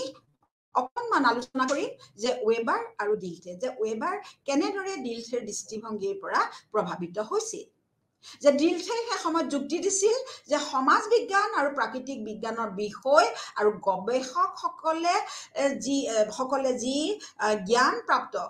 যি জ্ঞান লাভ কৰে বা সংগ্ৰহ কৰে, সেইখিনি বেলেগ বেলেগ। যে প্ৰাকৃতিক বিজ্ঞান আৰু সমাজ বিজ্ঞানৰ বিষয়বস্তু বেলেগ, আৰু এই দুয়ো ক্ষেত্ৰত প্ৰাপ্ত জ্ঞানসমূহো বেলেগ বেলেগ। আমি যিবিলাক নলেজ একুৱায়াৰ কৰোঁ সেইখিনিও বেলেগ বেলেগ। প্ৰাকৃতিক বিজ্ঞানৰ প্ৰাপ্ত ভৌতিক ঘটনাসমূহৰ যথাৰ্থ নিয়মৰ দ্বাৰা আমি পৰীক্ষা কৰিব পাৰোঁ। যে আমি প্ৰকৃতি বিজ্ঞানৰ আমি কোনোবা এটা মলিকুলৰ ওপৰত আমি পৰীক্ষা কৰিব পাৰোঁ, এইটো এটা ভৌতিক পৰিঘটনা, তেওঁলোকৰ একশ্যন ৰিয়েকশ্যনৰ কথা যদি আমি অধ্যয়ন কৰিবলৈ চাওঁ, তেতিয়া আমি আমি ভেলিড কিছুমান ৰুলছ ইউজ কৰি পেলাই আমি তাক পৰীক্ষা কৰি চাব পাৰোঁ, আমি তাক ব্যাখ্যা কৰিব পাৰোঁ। কিন্তু সমাজ বিজ্ঞানৰ যি প্ৰাপ্ত জ্ঞান, সমাজ বিজ্ঞানত আমি যি জ্ঞান গৱেষণালব্ধ যিবিলাক জ্ঞান, তাৰ সদায় এটা আভ্যন্তৰীণ অৰ্থ থাকে। যে সমাজৰ যোনবিলাক পৰিঘটনাবোৰ ব্যাখ্যা কৰিবৰ কাৰণে প্ৰতিজন ব্যক্তিৰ আভ্যন্তৰীণ স্বভাৱক বুজিব লাগিব। আমি এটা অনুপৰমাণু ৰিয়েকশ্যন আৰু দুজন মানুহৰ মাজত হোৱা একশ্যন ৰিয়েকশ্যনক আমি একেটা মাপকাঠিৰে কেতিয়াও আমি বুজিব নোৱাৰোঁ। তাত আমি কি কৰিব লাগিব, যে আমি ব্যক্তি দুজনৰ আভ্যন্তৰীণ স্বভাৱ আমি বুজিব লাগিব। ইনাৰ নেচাৰটো আমি নজনাকৈ আমি তাৰ একশ্যন ৰিয়েকশ্যন আমি বুজিব নোৱাৰোঁ। গতিকে এই দুই ক্ষেত্ৰৰ গৱেষকসকলৰ নিজৰ বিষয়বস্তুৰ প্ৰতি সদায় এটা ভিন্নমুখী অভিমুখিতা থাকে, যে ইয়াৰ এপ্ৰ'চ বেলেগ বেলেগ। সমাজ বিজ্ঞানৰ এপ্ৰ'চ বেলেগ আৰু প্ৰাকৃতিক বিজ্ঞানৰো এপ্ৰ'চ সদায় বেলেগ হোৱাটোৱেই স্বাভাৱিক, কাৰণ ইয়াত বিষয়বস্তু বেলেগ আৰু ইয়াৰ প্ৰাপ্ত জ্ঞানৰ প্ৰকৃতিও বেলেগ। গতিকে সামাজিক বিজ্ঞানৰ পৰিঘটনা আৰু সম্পৰ্কৰ পৰ্যবেক্ষণ কৰাটোৱে যথেষ্ট। অৰ্থাৎ যদি আমি প্ৰাকৃতিক বিজ্ঞানৰ এটা পৰিঘটনাৰ বিষয়ে কোনো এটা জ্ঞান লাভ কৰিবলৈ যাওঁ, কোনো এটা সত্যৰ উদ্ঘাটন কৰিবলৈ যাওঁ, তেতিয়া আমি কি কৰিম, পৰিঘটনা আৰু সম্পৰ্কক আমি পৰ্যবেক্ষণ কৰিয়ে আমি স্বাভাৱিকভাৱে ইয়াক আমি যথাৰ্থ নিয়মেৰে যদি বৈজ্ঞানিক পৰ্যবেক্ষণ কৰোঁ, আমি সেই বিষয়ে তথ্য সংগ্ৰহ কৰিব পাৰিম। কিন্তু ইয়াৰ বিপৰীতে সমাজ বিজ্ঞানৰ গৱেষকসকলে যে কেৱল পৰ্যবেক্ষণ কৰি এই তথ্য আহৰণ কৰিব নোৱাৰে। সেই গৱেষকসকলে সমাজ বিজ্ঞানৰ গৱেষকসকলে পৰ্যবেক্ষণৰ বাহিৰত গৈ প্ৰতিজন ব্যক্তিৰ আভ্যন্তৰীণ স্বভাৱ বুজিবলৈ চেষ্টা কৰিব লাগিব যাতে পৰিঘটনা আৰু সম্পৰ্কটো ব্যাখ্যা কৰিব পাৰে গতিকে যে এই ডিলথেৰ যোনটো দৃষ্টিভংগী আছিলে সেই দৃষ্টিভংগী নিশ্চয় আপোনালোকৰ বাবে স্পষ্ট হৈছে যে পদ্ধতিগত দিশত প্ৰাকৃতিক বিজ্ঞানত আমি অকল পৰ্যবেক্ষণৰ পদ্ধতি প্ৰয়োগ কৰি আমি বৈজ্ঞানিক পৰ্যবেক্ষণ কৰিয়ে আমি তাত তথ্য সংগ্ৰহ কৰিব পাৰোঁ কিন্তু সমাজ বিজ্ঞানত আমি কেৱল পৰ্যবেক্ষণৰ স্তৰতে থাকিলে নহ'ব আমি আন্তঃক্ৰিয়া যিটো হৈছে সামাজিক আন্তঃক্ৰিয়া সংঘটিত হোৱা প্ৰতিগৰাকী ব্যক্তিৰ আভ্যন্তৰীণ স্বভাৱ বুজিব লাগিব আৰু তেতিয়াহে আমি এই এটা সামাজিক পৰিঘটনাৰ আৰু ইয়াৰ সম্পৰ্কৰ আমি ব্যাখ্যা কৰিব পাৰিম আমি দেখিম যে ৱেবাৰ আৰু ডিলথেৰ যে ৱেবাৰ কেনেকৈ ডিলথেৰ এই দৃষ্টিভংগীৰ দ্বাৰা প্ৰভাৱিত হৈছিলে ৱেবাৰ ডিলথেৰ সৈতে কিছু ক্ষেত্ৰত একমত হৈছিল যে তেওঁ এই ক্ষেত্ৰত একমত আছিল যে সমাজ বিজ্ঞানৰ প্ৰাপ্ত জ্ঞানৰ লগত সদায় মূল্যবোধ জড়িত হৈ থাকে যে সামাজিক সমাজ বিজ্ঞানত জ্ঞানৰ লগত মানুহে নিজৰ কাৰ্যৰ লগত সংলগ্ন কৰা ব্যক্তিনিষ্ঠ অৰ্থ জড়িত হৈ থাকে যে সমাজ বিজ্ঞানৰ পৰা আমি যিখিনি বৈজ্ঞানিক জ্ঞান লাভ কৰিছোঁ তাত অকল পৰ্যবেক্ষণলব্ধ নহয় তাত পৰ্যবেক্ষকগৰাকীৰ ব্যক্তিনিষ্ঠ অৰ্থ জড়িত হৈ থাকে বা আমি সেই কাৰ্যটোৰ লগত সেই পৰ্যবেক্ষণ জড়িত হৈ থকাটো আমি দেখিবলৈ পাওঁ কিন্তু ৱেবাৰে এই কথা কিন্তু আঙুলিয়াই দিছিল যে ডিলথেক কৈছিল যে প্ৰতিজন ব্যক্তিৰ আভ্যন্তৰীণ স্বভাৱ বুজি পোৱাৰ ওপৰত তেওঁ একান্ত বাঞ্ছনীয় আমি যদি অধ্যয়ন কৰিবলৈ যাওঁ সামাজিক পৰিঘটনাৰ তেতিয়া সেই পৰিঘটনাৰ লগত জড়িত প্ৰতিজন ব্যক্তিৰ আভ্যন্তৰীণ প্ৰভাৱ আমি বুজি পাব লাগিব কিন্তু এইখিনিতে ডিলথেৰ লগত ৱেবাৰৰ এটা পাৰ্থক্য আছিলে ৱেবাৰে ব্যক্তিগত আচৰণ বুজি পোৱাৰ ওপৰত গুৰুত্ব আৰোপ কৰিছিলে সঁচা কিন্তু একে সময়তে তেওঁ সেই ঐতিহাসিক পৰিঘটনাৰ তাৎপৰ্য বস্তুনিষ্ঠভাৱে মূল্যায়ন কৰাৰ ওপৰতো গুৰুত্ব আৰোপ কৰিছিল যে তাৰ অন্তৰালত যিটো ঐতিহাসিক হিষ্টৰিকেল এটা ফেনমেনন এটা জড়িত হৈ থাকে সেই দিশটোৰ এটা অবজেক্টিভলি অধ্যয়ন কৰাৰ ওপৰত তেওঁ গুৰুত্ব আৰোপ কৰিছিলে আৰু সেইকাৰণে কি কৰা হৈছিলে যে এই ক্ষেত্ৰত সমাজ বিজ্ঞানৰ বস্তুনিষ্ঠতা পৰ্যবেক্ষণৰ লগতে পৰ্যবেক্ষণৰ যোনটো সহানুভূতিশীল যোগাযোগ জড়িত হৈ থাকে তেওঁ এটা বিশেষ শব্দ ব্যৱহাৰ কৰিছিলে ভাৰ্ষ্টেহেন অৰ্থাৎ সহমৰ্মিতাৰ যোনটো বুজাবুজি পূৰ্ণ বুজাবুজি অৰ্থাৎ মই ঘটনাটো তেওঁ কিয় কৰিলে বা সেইটোত যে সেই বিশেষ ঘটনাটোত নিজক থৈ পেলাই যে এইটো হৈছে যে সেই আমি পৰিঘটনাটোক অধ্যয়ন নকৰি সেইটোৰ অন্তৰালত ক্ৰিয়াশীল বিভিন্ন ব্যক্তিজনৰ ওপৰত ক্ৰিয়া কৰা বিভিন্ন কাৰকসমূহ পৰ্যবেক্ষকে বুজিবলৈ যত্ন কৰিব লাগিব অৰ্থাৎ পৰ্যবেক্ষণৰ সহানুভূতিশীল যোগাযোগ জড়িত হৈ থাকে ভাৰ্ষ্টেহেন বুলি কোৱা হয় আৰু সেইটোৰ যোগেদি যে আমি সেই দিশটো বুজি পালেহে আমি তাৰ এটা পৰিঘটনাৰ বাস্তৱ বৰ্ণনা কৰিবলৈ আমি সক্ষম হ'ম এতিয়া আহোঁ আন এজন চিন্তাবিদ তেওঁ হৈছে ৰিকাৰ্ড যে আমি কৈছিলোঁ যে ৱেবাৰৰ বস্তুনিষ্ঠতাত বিশেষভাৱে মানে প্ৰভাৱিত কৰিছিলে দুজন চিন্তাবিদে এজন আছিলে ডিলথে আৰু আনজন আছিলে ৰিকাৰ্ড এতিয়া ৰিকাৰ্ডে কি কৈছিলে আমি এই বিষয়ে চাওঁ যে ৰিকাৰ্ডে প্ৰাকৃতিক জগতখন আৰু মানুহৰ কাৰ্যকলাপৰ জগতখনৰ মাজত যি পাৰ্থক্য আছিলে সেই পাৰ্থক্যৰ প্ৰতি তেওঁ বিশেষভাৱে মনোযোগ প্ৰদান কৰিছিলে তেওঁ কৈছিলে তেওঁ দৃঢ়তাৰে এই কথা কৈছিলে যে গৱেষকসকলৰ বিষয় বাছনি মূল্য প্ৰাসংগিকতাৰ ওপৰত নিৰ্ভৰ কৰে যে ভ্যালু ৰেলিভেন্স এজন গৱেষকে যেতিয়া এটা গৱেষণাৰ বিষয় বাছিবলৈ যায় তেতিয়া তাৰ মূল্যৰ যে ভ্যালু ৰেলিভেন্স চাই পেলাই তেওঁ কি কৰে যে তেওঁৰ বাবে যোনটো মূল্যৱান সেই বিষয়টোৰ প্ৰাসংগিকতা বিচাৰ কৰি পেলাই তেওঁ বিষয় বাছনি কৰে আৰু গৱেষণাৰ বিষয় বাছনি ব্যক্তিভিত্তিক মূল্যবোধৰ ওপৰত নিৰ্ভৰ কৰে, এটা স্বাভাৱিকভাৱে নিৰ্ভৰ কৰিব। মই যেতিয়া মোৰ গৱেষণাৰ বিষয়টো মই ভাবিম এইটো এটা মূল্য প্ৰাসংগিক বুলি, মূল্য প্ৰাসংগিক ভেলু ৰেলিভেণ্ট বুলি মই ভাবোঁ, তেতিয়া স্বাভাৱিকতেই মোৰ মূল্যবোধে গৱেষণাৰ বিষয়বস্তু নিৰ্বাচনক প্ৰভাৱিত কৰিব। আৰু ৰিকাৰ্ডৰ বাবে বাস্তৱক বস্তুনিষ্ঠভাৱে কৰা অধ্যয়নত আমি কি কৰিব লাগিব যে আমি অধ্যয়ন কৰিবলৈ আমি সেই বিষয়টোৰ ওপৰত আমি এটা কনচেপচুৱেলাইজ কৰিব লাগিব, এটা ধাৰণা আমি ল'ব লাগিব, আমি ব্যক্তিগতভাৱে ধাৰণা ল'ব লাগিব। আৰু এই ধাৰণা আছিল যে বস্তুনিষ্ঠভাৱে আমি কোনো এটা সামাজিক আচৰণক অধ্যয়ন কৰিবলৈ যাওঁতে ব্যৱহাৰ কৰিব পৰা এটা গুৰুত্বপূৰ্ণ আহিলা। আৰু ৱেবাৰে এই কথাত একমত হৈ কৈছিল যে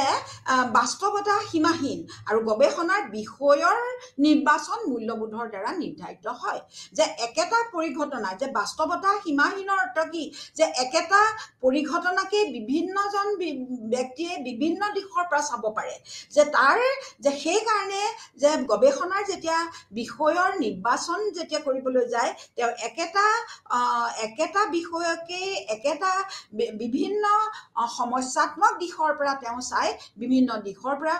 তেওঁ বিচাৰ কৰিব পাৰে। গতিকে গৱেষণাৰ বিষয় নিৰ্বাচন সদায় মূল্যবোধৰ দ্বাৰা নিৰ্ধাৰিত হয়। এই কথাত ৰিকাৰ্ড আৰু ৱেবাৰৰ মাজত সামঞ্জস্য আছিলে। কিন্তু ৱেবাৰে যুক্তি দিছিল যে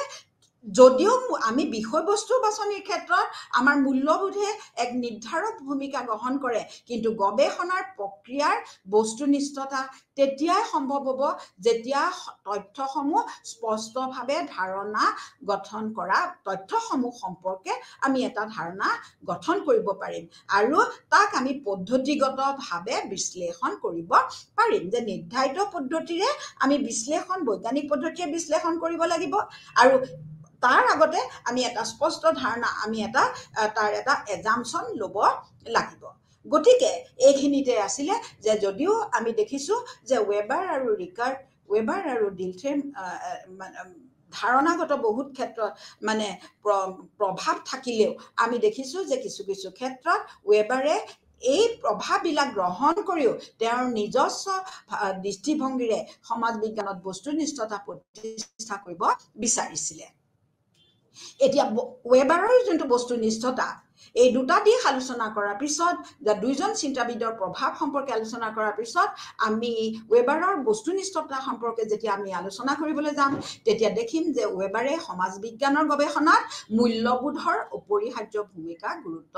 দিছিলে। যে মূল্যবোধ নোহোৱাকে আমি কোনো সামাজিক বা মূল্যবোধক বাদ দি, ব্যক্তিৰ মূল্যবোধক বাদ দি আমি কোনো সামাজিক গৱেষণা আমি কৰিব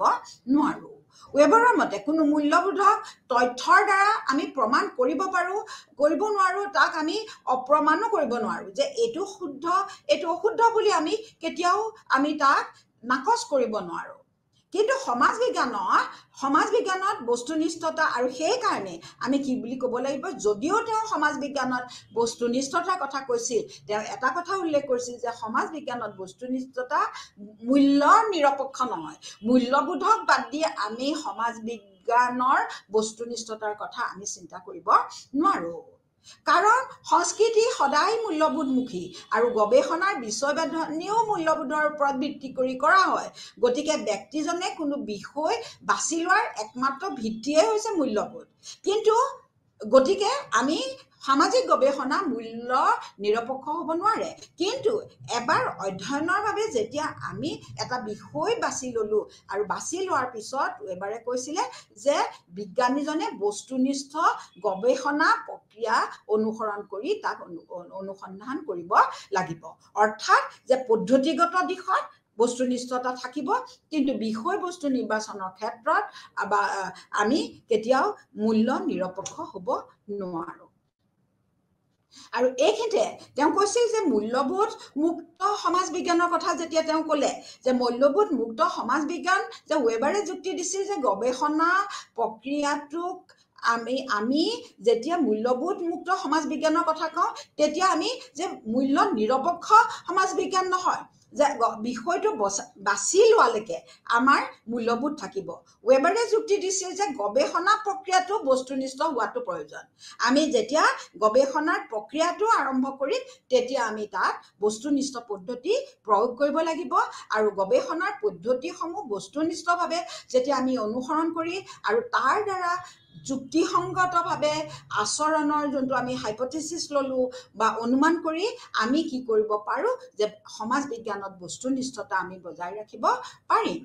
আৰু এই গৱেষণা প্ৰক্ৰিয়া বস্তুনিষ্ঠতাৰ বাবে আমি প্ৰথমে কি কৰিব লাগিব যে অভিজ্ঞতা ভিত্তিক তথ্যক স্পষ্টভাৱে প্ৰণয়ন কৰা ধাৰণা অনুসৰি শ্ৰেণীভুক্ত কৰিব লাগিব। যে আমাৰ সমাজ জীৱনত আমাৰ উপলব্ধ অভিজ্ঞতা ভিত্তিক যিবিলাক তথ্য সেইবিলাকক আমি স্পষ্টভাৱে প্ৰণয়ন কৰিব পৰা আমি হাইপথেচিছ অনুসৰি শ্ৰেণীভুক্ত কৰিব লাগিব। প্ৰমাণৰ সঠিক নিয়ম ব্যৱহাৰ কৰিব লাগিব, যে আমি যেতিয়া প্ৰমাণ সংগ্ৰহ কৰিম হাইপথেচিছটো প্ৰমাণ কৰিবৰ কাৰণে তাক আমি সঠিক নিয়ম ব্যৱহাৰ কৰি লৈ পেলাই আমি তাক সঠিক নিয়মেৰে প্ৰমাণ সংগ্ৰহ কৰিব লাগিব। আৰু যিবিলাক যুক্তিসংগত অনুমান সেইবিলাককহে আমি ইয়াত স্থান দিব লাগিব, যে আমি যুক্তিসংগতভাৱেহে আমি অনুমানবিলাক কৰিব লাগিব। আৰু মূল্যবোধ মুক্ত সমাজ বিজ্ঞান কিন্তু এই ক্ষেত্ৰত তেওঁ কৈছিল যে এইটো নৈতিক বিজ্ঞান নহয়, যে ইয়াতে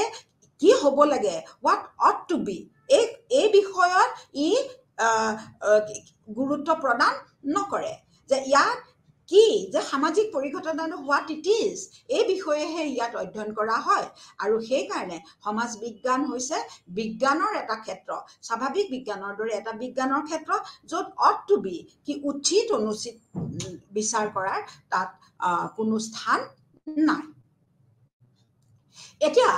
এই যে বিজ্ঞান হিচাপে যেতিয়া সমাজ বিজ্ঞানক ক'বলৈ যায় সেই সম্পৰ্কত ৱেবাৰে কৈছিলে যে সমাজ বিজ্ঞানৰ আদৰ্শ হৈছে অভিজ্ঞতা ভিত্তিক বাস্তৱতাক কিছুমান নিয়মলৈ, যে আমি যেতিয়া বিজ্ঞানত আমি কি কৰোঁ যে আমি অভিজ্ঞতা লাভ কৰোঁ, ইম্পিৰিকেল ৰিয়েলিটিজ আমি আহৰণ কৰোঁ, আমি আমাৰ বাস্তৱতাৰ আমি অভিজ্ঞতা লাভ কৰোঁ, আৰু সেই অভিজ্ঞতাৰ ওপৰত ভিত্তি কৰি আমি কিছুমান ৰুল বা নিয়মলৈ আমি ৰিডিউচ কৰোঁ। কিন্তু ৱেবাৰে আঙুলিয়াই দিছিল যে বাস্তৱত মূল্যবোধ আৰু বিজ্ঞানক পৃথক কৰাটো কঠিন, যে আমি কেতিয়াও মূল্যবোধ আৰু বিজ্ঞানক আমি কেতিয়াও পৃথক কৰিব নোৱাৰোঁ। এই পাৰ্থক্যকৰণ গৱেষণাৰ পূৰ্বে বা পিছত মূল্যবোধৰ প্ৰাসংগিকতাত স্পষ্ট কৰাত সহায়হে কৰে। যে আমি যে এই পাৰ্থক্যকৰণে কি কৰিব, গৱেষণাৰ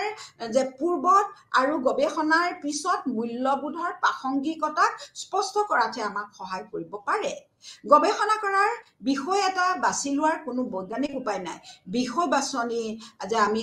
সামাজিক এটা বিষয় এটাৰ ওপৰত যেতিয়া আমি গৱেষণা কৰিবলৈ যাম তাত আমাৰ একো অন্য উপায় নাথাকে। আমি মূল্যবোধক গুৰুত্ব দিবই লাগিব। আমি তাৰ বাহিৰে আমাৰ কোনো বৈজ্ঞানিক উপায়েৰে আমি এটা বিষয় বাছি লোৱাৰ উপায় নাই। তাত একমাত্ৰ ভিত্তি হৈছে মূল্যবোধ। ৱেবাৰে এই কথা পোষকতা কৰিছিল যে এটা বিষয় বাছি লোৱাৰ পিছত বিজ্ঞানীজনে বস্তুনিষ্ঠ গৱেষণা প্ৰক্ৰিয়া অনুসৰণ কৰিব লাগিব। কিন্তু তেতিয়া আৰু যে আমি যেতিয়া মেথডলজি ইউজ কৰিম তেতিয়া কিন্তু তাত মূল্যবোধৰ কথা নাহে। আমি বিজ্ঞান ভিত্তিক পদ্ধতিগত দিশত আমি অগ্ৰসৰ হ'ব লাগিব। আৰু এই ক্ষেত্ৰত ৱেবাৰে ঐতিহাসিক তত্ত্বৰ সপক্ষে সাধাৰণ নিয়মৰ সন্ধান নাকচ কৰিছিল। যে আমি যে জেনেৰেলাইজেশ্যন যোনটো কথা কোৱা হয়, এটা আমি সাধাৰণ যে আমি তাৰ অন্তৰালত থকা দিশবিলাক বাদ দি পেলাই আমি জেনেৰেল যোনটো এটা ৰুল ক্ৰিয়েশ্যনৰ ওপৰত ৱেবাৰে গুৰুত্ব দিয়া নাছিলে। যে সাৰ্বজনীন নিয়মটো গুৰুত্বপূৰ্ণ, আৰু অনন্য ঐতিহাসিক পৰিঘটনাক বাদ দি আমি কেতিয়াও সাধাৰণ নিয়ম আমি কেতিয়াও উলিয়াব নোৱাৰোঁ। অৰ্থাৎ আমি তাৰ অন্তৰালত থকা দিশটোক আমি সদায় বিচাৰ কৰি চাবই লাগিব। তেওঁ কৈছিল যে সাধাৰণ তত্ত্বৰ বিকাশৰ ওপৰত গুৰুত্ব দিলে বিষয়ৰ পৰীক্ষাৰ অসুবিধা হয়। আমি যদি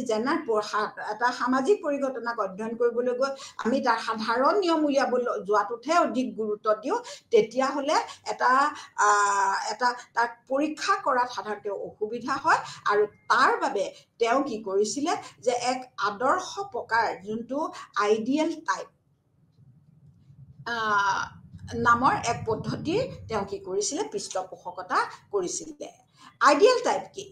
যে ৱেবাৰৰ যোনটো বস্তুনিষ্ঠ গৱেষণা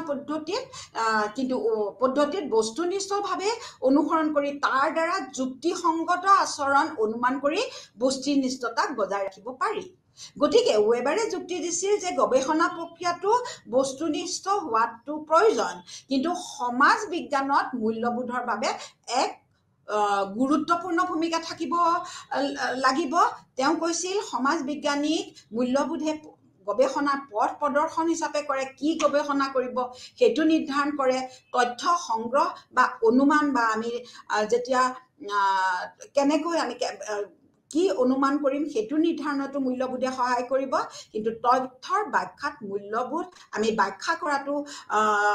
সেইটোতো আমি ব্যৱহাৰ কৰিব পাৰিম। আৰু তেনেধৰণে আমি যেতিয়া তাৰ প্ৰাসংগিকতা বিচাৰ কৰিবলৈ যাম তেতিয়াও আমি কি কৰিব লাগিব যে আমি মূল্যবোধক বিচাৰ কৰিব লাগিব, কিন্তু সমাজ বিজ্ঞানীয়ে মূল্যবোধক তথ্য সংগ্ৰহৰ প্ৰক্ৰিয়াৰ বাহিৰত ৰাখিব লাগিব। যে তথ্য সংগ্ৰহ কৰোঁতে আমি বস্তুনিষ্ঠতালৈ যাব লাগিব, ব্যাখ্যা কৰাত আমি ঠিকেই থাকিলোঁ যে মূল্যবোধক ব্যৱহাৰ কৰিলোঁ, কিন্তু তথ্য সংগ্ৰহৰ ক্ষেত্ৰত আমি সদায় বস্তুনিষ্ঠ পদ্ধতি ব্যৱহাৰ কৰিব লাগিব। এতিয়া আমি অকণমান আগতে ক'লোঁ আদৰ্শ ধৰণ বা আচলতে আদৰ্শ আইডিয়েলৰ এলটো যদি আমি গুচাই দিওঁ আদৰ্শ, যে আমি কিছুমান এক আদৰ্শ ধৰণ বা প্ৰকাৰ আইডিয়েল টাইপ এটা শব্দ ব্যৱহাৰ কৰিছিলে। তেওঁৰ মতে আদৰ্শ প্ৰকাৰৰ ব্যৱহাৰেহে ব্যাখ্যাত্মক বুজাবুজি সূচনা কৰিব পাৰে। আমি আগতে কৈছিলোঁ যে ভাষ্টেহানৰ কথা কৈছিলোঁ যে আমাৰ যোনটো সহমৰ্মিতাৰ উপলব্ধি এইটোৰ কাৰণে আমি কি কৰিব লাগিব, আদৰ্শ প্ৰকাৰ বুলি তেওঁ এক পদ্ধতিৰ কথা কৈছিলে, আইডিয়েল টাইপৰ কথা কৈছিলে, যে কেনেকৈ যে এই আইডিয়েল টাইপ কি, যে এক পৰিঘটনা সংঘটিত হয়, যে কিদৰে সংঘটিত হয় তাক বুজিবলৈহে তেওঁ এই আদৰ্শ প্ৰকাৰ আইডিয়েল, যে আইডিয়া আৰু টাইপ এইটো এই দুটা দিশৰ তেওঁ সংযোজন কৰি কৈছিল যে তেওঁ ব্যৱহাৰ কৰিছিলে। যে ইয়াৰ যে এই আইডিয়েল টাইপ কোনো অনুমান নহয়, যদিও ই সমাজ বিজ্ঞানৰ অনুসন্ধানৰ পদ্ধতিৰ বাবে অনুমানৰ যে পথ প্ৰদৰ্শন কৰে। আমি যেতিয়া হাইপথেচিছ লওঁ, মই কৈছোঁ যে হাইপথাইজ কৰিব লাগিব, হাইপথাইজ কৰিবলৈ যাওঁতে আমি কিহৰ ভিত্তিত হাইপথাইজ কৰিম, যে আইডিয়েল টাইপৰ ওপৰত। ই বাস্তৱৰ বৰ্ণনা নহয় যদিও ইয়াৰ লক্ষ্য হৈছে বাস্তৱক বৰ্ণনা কৰিবলৈ এটা স্পষ্ট উপায় দিয়া, নহ'লে সমাজৰ পৰিঘটনাবিলাকক ব্যাখ্যা কৰাৰ এটা উপায় নাথাকে। আৰু সাধাৰণতে ইয়াক সৃষ্টি কৰিবৰ কাৰণে বাস্তৱৰ পৰা সেই উপাদানবিলাক বাছি লোৱা হয় যিবোৰ অতি যুক্তিসংগত আৰু উপযুক্ত সংশ্লেষণৰ দ্বাৰা গঠিত হয়। আৰু ইয়াতে কি কৰা হৈছে যে ঐক্যবদ্ধ যোনটো বিশ্লেষণাত্মক এটা সংগঠন কনষ্ট্ৰাক্ট কৰাৰ ওপৰত গুৰুত্ব দিয়া হয়। আৰু ইয়াক এইবিলাক আদৰ্শ টাইপ যোনটো আদৰ্শ ধৰণ বা প্ৰকাৰবিলাক আমি অভিজ্ঞতা ভিত্তিকভাৱে পৰ্যবেক্ষণ আমি কৰিব পাৰোঁ। উদাহৰণস্বৰূপে ইয়াক স্পষ্ট কৰিবলৈ কওঁ, তেওঁ ৱেবাৰে তেওঁ আমোলাতন্ত্ৰৰ বিষয়ে এটা আইডিয়েল টাইপ গঠন কৰিছিল, যে আমোলাতন্ত্ৰ হ'লে কি হ'ব, ই কেনেকৈ কাম কৰে, কি কৰে, এই বিষয়ৰ বিভিন্ন তথ্যবিলাক সংগ্ৰহ কৰি এটা আইডিয়েল আমোলাতন্ত্ৰৰ এটা আইডিয়েল টাইপ এটা তেওঁ গঠন কৰিছে। আৰু তাৰপিছত সেই আইডিয়েল টাইপৰ ভিতৰত ভিত্তি কৰি লৈ পেলাই তেওঁ আমোলাতন্ত্ৰ সম্পৰ্কে অধ্যয়ন কৰিছিলে। গতিকে আমি বিভিন্ন ক্ষেত্ৰত আমাৰ আইডিয়েল টাইপ আমি গঠন কৰিব পাৰোঁ। এজন ভাল ছাত্ৰ এজন হ'বৰ হ'লে আমি আইডিয়েল টাইপ এটা কৰিব পাৰোঁ, যে তেওঁ কি গুণ থাকিব লাগিব, কেনেকুৱা হ'ব লাগিব, কি হ'ব, সেইবিলাক আমি কৰিছোঁ। এজন ভাল পিতৃ, তেওঁ কি কি গুণ থাকিব লাগিব তাৰ এটা আমি টাইপ বনাই লওঁ। আৰু সেইবিলাক আমি গৈ যে এদিন সেইবিলাকৰ ভিত্তিত আমি হাইপথাইজ কৰিম, আৰু হাইপথাইজ কৰি তাৰ ওপৰত আমি সেই হাইপথেচিছৰ ওপৰত আমি গৱেষণা কাৰ্য পৰিচালিত কৰিম। গতিকে আইডিয়েল টাইপ হৈছে যে ইয়াৰ দ্বাৰা কোনো এক পৰিঘটনা সংঘটিত কেনেকৈ হয় বুজিবলৈ আমি ইয়াক ব্যৱহাৰ কৰিব পাৰোঁ। ই কোনো অনুমান কৰা নহয়, যে আমি অনুমান কৰি নহয়, কিন্তু অনুসন্ধানৰ পদ্ধতিৰ বাবে যে আমি অনুমানৰ পথ প্ৰদৰ্শন কৰে, কিন্তু ই কোনো অনুমান নহয়। আমি বাস্তৱত দেখি থকা বাস্তৱৰ বিভিন্ন ঘটি আছে বিভিন্ন পৰিঘটনা, সেইবিলাকক ভিত্তি কৰি বাস্তৱক বৰ্ণনা কৰিবৰ কাৰণে আমি আইডিয়েল টাইপটো ব্যৱহাৰ কৰোঁ। এতিয়া যে আইডিয়েল টাইপৰ যে প্ৰকাৰটো হ'ল এটা এইটো আমি কওঁ ইটোপিয়া যিটো মানে হোৱাট ইজ ইটোপিয়া যে ইটোপিয়া হৈছে যিটো বাস্তৱত অস্তিত্ব বুজাই নাযায় কিন্তু ইয়াৰ এটা মানসিক সংগঠন থাকে it is a mental construct যে এই ইটোপিয়া সদৃশ আদৰ্শ প্ৰকাৰ গঠন কৰি আমি সামাজিক গৱেষণা পৰিচালিত কৰিব পাৰোঁ যে নিৰ্দিষ্ট সংখ্যক উপাদানৰ বিমূৰ্ততা আৰু সংমিশ্ৰণৰ দ্বাৰা আমি এটা আদৰ্শ প্ৰকাৰ গঠন কৰোঁ যে মই আগতেই ক'লোঁ যে কেনেকৈ যে এটা আমোলাতন্ত্ৰৰ বিষয়ে আমি এটা আদৰ্শ প্ৰকাৰ গঠন কৰিব পাৰোঁ আৰু বাস্তৱ অনুযায়ী আদৰ্শ প্ৰকাৰৰ সৃষ্টি হয় আৰু ইয়াতে এটা ঐতিহাসিকভাৱে এটা ঘটনাৰ এটা পৰিঘটনাৰ সামাজিক এটা পৰিঘটনাক আমি যেতিয়া বিশ্লেষণ কৰিবলৈ যাওঁ আমি আদৰ্শ ধৰণৰ ওপৰত কৰিব পাৰোঁ আৰু ইয়াত আদৰ্শ প্ৰকাৰসমূহ বিশুদ্ধ ধাৰণাগত চিন্তাৰ প্ৰয়োজনীয়তাৰ দ্বাৰা গঠিত নহয় বৰঞ্চ সুনিৰ্দিষ্ট সমস্যাৰ অভিজ্ঞতা ভিত্তিক বিশ্লেষণৰ জৰিয়তে সৃষ্টি হয় আৰু পৰিৱৰ্তন কৰা হয় আৰু কেতিয়াবা ইয়াৰ সংশোধনো কৰা হয় যে আমি এতিয়া আমোলাতন্ত্ৰ কি কেনেকৈ কাম কৰে কি ধৰণৰ হ'ব লাগে সেইবিলাক আমি আমাৰ যিবিলাক ধাৰণা তাৰ ওপৰত ভিত্তি কৰি আমি আইডিয়েল টাইপটো গঠন কৰোঁ এতিয়া হৈছে এটা উপায় আমি কৈছোঁ আদৰ্শ টাইপ হৈছে সামাজিক গৱেষণাৰ এটা উপায় যে বাস্তৱক বৰ্ণনা কৰিবলৈ ইয়াত এটা নহ'লে আমাৰ কাৰণে কোনো উপায় নাথাকে ই সমাজ বিজ্ঞানৰ অনুসন্ধানৰ পদ্ধতি নিৰ্ধাৰণ কৰাৰ বাবে এটা পথ প্ৰদৰ্শন কৰে আৰু এই আইডিয়েল টাইপ বা আদৰ্শ ধৰণে কিছুমান বৈশিষ্ট্য যে বিভিন্ন দিশত হ'ব পাৰে ক্ৰিয়া সামাজিক প্ৰতিষ্ঠান এটা পৰিয়াল কেনেকুৱা হ'ব লাগে তাৰ এটা আইডিয়েল টাইপ হ'ব পাৰে এজন ব্যক্তিৰ সামাজিক ভূমিকা সম্পৰ্কত আইডিয়েল টাইপ হ'ব পাৰে যে এইবিলাক যে যিবিলাকক একত্ৰিত কৰি আমি সেই এটা পৰিয়াল বুলি ক'লে পৰিয়াল কি সেইটোৰ এটা সুসংহত বৰ্ণনা প্ৰদান কৰিব পাৰোঁ এতিয়া মই আগতেও বহুতবাৰ উদাহৰণ দিছোঁ যে আমোলাতন্ত্ৰ কি বা ই কি হ'ব লাগে তাৰ অকল কি হ'ব তাৰ শেষ নকৰি বৰঞ্চ আমোলাতন্ত্ৰ যদি যুক্তিসংগত হ'লে ই কি হ'ব পাৰে তাৰ আৰ্হিৰেহে শেষ কৰোঁ যে যুক্তিসংগত হ'লে ইয়াক সযতনে প্ৰয়োগ কৰা হয় যদি আমি ইয়াক প্ৰয়োগ কৰোঁ তেতিয়া সামাজিক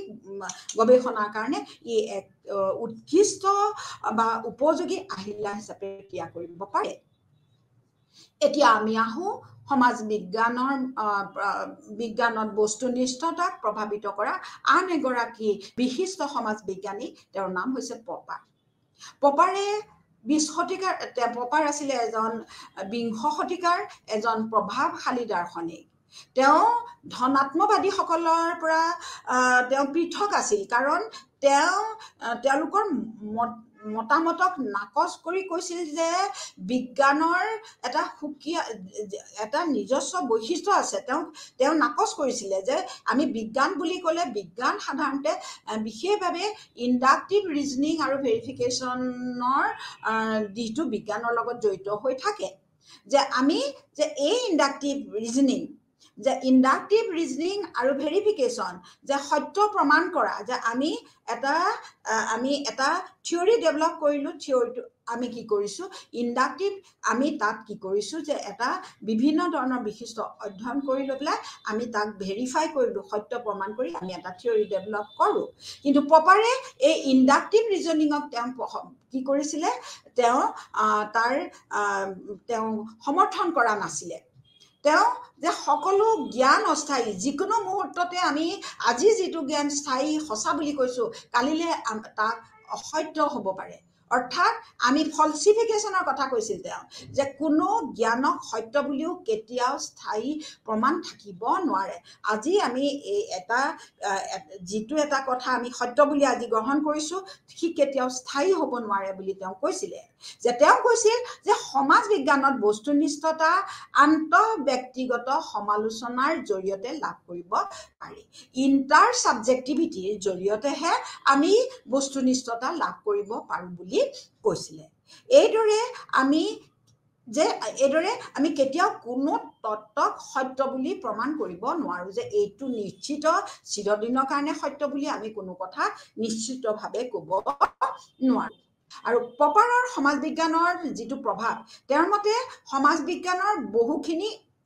বিজ্ঞান বহুখিনি অবৈজ্ঞানিক কাৰণ ইয়াত এনে তত্ত্ব আছে যিটো ভুৱা হ'ব পাৰে বা সেইটো ভুল হ'ব পাৰে তথাপিও পৰীক্ষা কৰিব নোৱাৰা ধাৰণাবিলাক যে আমি তাক পৰীক্ষা কৰিব নাই পৰা বা আমি উপযুক্ত যথেষ্ট বা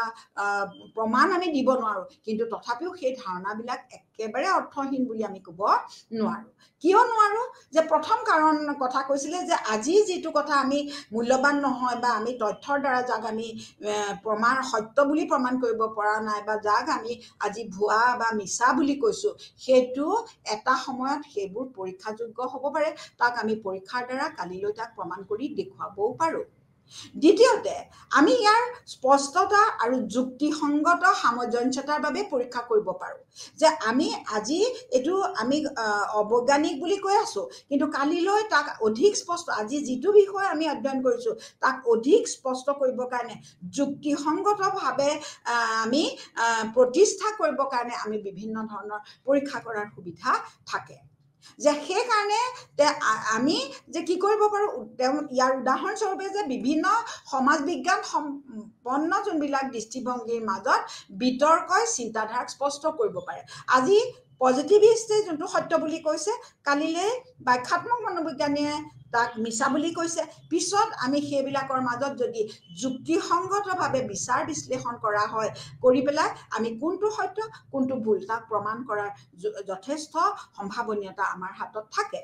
সেইকাৰণে স্বাভাৱিক বুলি লোৱা প্ৰশ্নবোৰক স্পষ্ট কৰিবৰ বাবে বা পৰীক্ষাযোগ্য অনুমান গঠন কৰাত আমাক সহায় কৰিব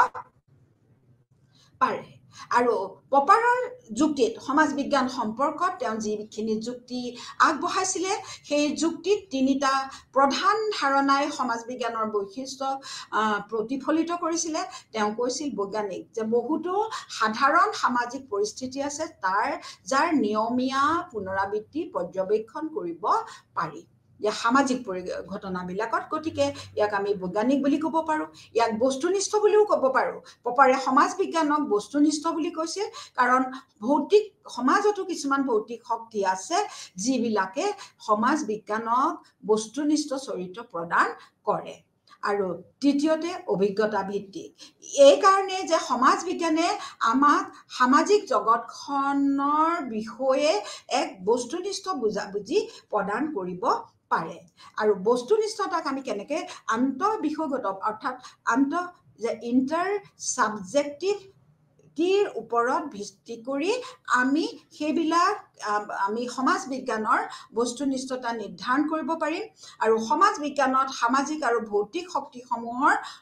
সংমিশ্ৰণৰ পৰাই বস্তুনিষ্ঠতাৰ উৎপত্তি হয় অৰ্থাৎ বস্তুনিষ্ঠতা হৈছে সমালোচনাত্মক যোনটো ছাবজেক্টিভিটি যে ইণ্টাৰ ছাবজেক্টিভিটিৰ এটা প্ৰডাক্ট বুলি আমি ক'ব পাৰোঁ আৰু সেইকাৰণে সেই দিশৰ পৰা আমি সেই দিশটোৰ বিষয়ে আমি অধ্যয়ন কৰি লৈ পেলাই আমি কি কৰিব পাৰোঁ সমাজ বিজ্ঞানৰ অবজেক্টিভিটিটো আমি নিৰ্ধাৰণ কৰিব পাৰোঁ শিক্ষাৰ্থীসকল ইমান সময় আমি সমাজ বিজ্ঞানৰ বস্তুনিষ্ঠতাৰ দিশটোৰ নিশ্চিতকৰণৰ কাৰণে তিনিগৰাকী বিশিষ্ট সমাজ বিজ্ঞানীৰ দৃষ্টিভংগী উপস্থাপন কৰিলোঁ আমি প্ৰথমে উপস্থাপন কৰিলোঁ দুৰ্খেমৰ কথা তেওঁ কি কৈছিল ধনাত্মকবাদী দৃষ্টিভংগীৰে দুৰ্খেমে কৈছিল যে সমাজ বিজ্ঞান হৈছে অন্যান্য প্ৰাকৃতিক বিজ্ঞানৰ সমতুল্য এক বিজ্ঞান ইয়াক আমি ইয়াৰ বিভিন্ন সামাজিক তথ্যসমূহ পৰ্যবেক্ষণযোগ্য এই সামাজিক তথ্যসমূহ ভৌতিক বিজ্ঞানৰ বিভিন্ন বিষয় যিদৰে অধ্যয়ন কৰা হয় সেইদৰেই আমি তাক অধ্যয়ন কৰিব পাৰোঁ আৰু তাৰ যোগেদি আমি তাক বস্তুনিষ্ঠভাৱে অধ্যয়ন কৰিব পাৰোঁ আৰু গতিকে ই এক স্বতন্ত্ৰ বিজ্ঞান তাৰ বিপৰীতে আহিলে ৱেবাৰ জাৰ্মান দাৰ্শনিক হিচাপে সেই সময়ৰ ডেকাৰ্টে আৰু ৰিচাৰ্ডৰ দ্বাৰা দৃষ্টিভংগীৰ দ্বাৰা প্ৰভাৱিত হৈ তেওঁ কৈছিল যে আমি সমাজ বিজ্ঞানক কেতিয়াও মূল্যমুক্ত বিজ্ঞান হিচাপে আমি প্ৰতিষ্ঠা কৰিব নোৱাৰোঁ সমাজ বিজ্ঞানৰ গৱেষণাৰ পৰা আমি কেতিয়াও আমি কি কৰিব নোৱাৰো যে আমি মূল্যবোধক আমি বাদ দিব নোৱাৰো আৰু মূল্যবোধ থাকিবই সমাজৰ বিষয় বাছনিৰ ক্ষেত্ৰত মূল্যবোধ থাকিব সমাজত আমি তাত অনুমান যে হাইপথেচিছ কৰোঁতে আমাক মূল্যবোধ লাগিব অৰ্থাৎ সমাজ বিজ্ঞানৰ বিভিন্ন ক্ষেত্ৰত মূল্যবোধ জড়িত হৈ থাকিবই কিন্তু আমি যেতিয়া তথ্য সংগ্ৰহৰ কাৰণে আমি পদ্ধতি প্ৰয়োগ কৰিম তেতিয়া বৈজ্ঞানিক বস্তুনিষ্ঠ পদ্ধতি প্ৰয়োগ কৰি আমি সমাজ বিজ্ঞানক আমি বস্তুনিষ্ঠতা প্ৰদান কৰিব পাৰোঁ তাৰ বিপৰীতে পপাৰে কৈছিল যে সমাজ বিজ্ঞানত কি কৰা হৈছিলে যে ই সম্পূৰ্ণ বৈজ্ঞানিক নহয় ইয়াত অবৈজ্ঞানিকো ইয়াত বিভিন্ন ধৰণৰ তথ্য আছে যিবিলাক আমি যুক্তিসংগতভাৱে আমি প্ৰতিষ্ঠা কৰিব নোৱাৰো কিন্তু ইয়াৰ সম্ভাৱনীয়তা আছে আমি পৰৱৰ্তী সময়ত আমি কি কৰিব পাৰো আন্তঃ বিষয় ইণ্টাৰ ছাবজেক্টিভিটিৰ ওপৰত ভিত্তি কৰি আমি ইয়াৰ বস্তুনিষ্ঠতা নিশ্চিত কৰিব পাৰো আৰু আজি যোনটো আমি অবৈজ্ঞানিক বুলি কৈছো তাক আমি কালিলে হয়তো তাৰ পৰীক্ষা ভিত্তিক অধ্যয়নৰ ভিত্তিত আমি তাক বস্তুনিষ্ঠতাৰে তাক আমি প্ৰতিষ্ঠিত কৰিব পাৰো গতিকে এই বিভিন্ন দিশৰ পৰা আমি বস্তুনিষ্ঠতাক বৰ্ণনা কৰিব পাৰো ধন্যবাদ